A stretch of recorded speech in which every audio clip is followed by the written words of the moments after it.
আমরা ভারতবাসীরা যখন 15ই আগস্ট স্বাধীনতা দিবস পালন করি, সেই সময় স্বাধীনতা দিবসের আগে আমরা একটা কথা বলি যার নাম হলো বন্দে মাতারাম। এই বন্দে মাতারাম লেখাটি 1882 সালে আনন্দমঠ উপন্যাস থেকে নেওয়া হয়েছিল। এই বন্দে মাতারাম আনন্দমঠ উপন্যাসটি লিখেছিল বঙ্কিমচন্দ্র চট্টোপাধ্যায়।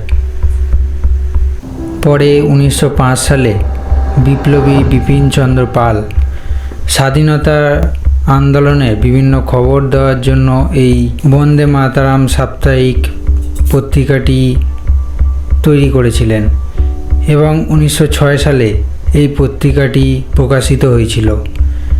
এই পত্রিকার প্রধান সম্পাদক ছিলেন ঋষি অরবিন্দ। এই পত্রিকাটি আপনারা কলকাতার ভিক্টোরিয়া মেমোরিয়ালে গেলে আপনারা দেখতে পাবেন। তো দেখা হবে পরের ভিডিওতে। ভালো থাকবেন, সুস্থ থাকবেন। জয় শ্রীকৃষ্ণ।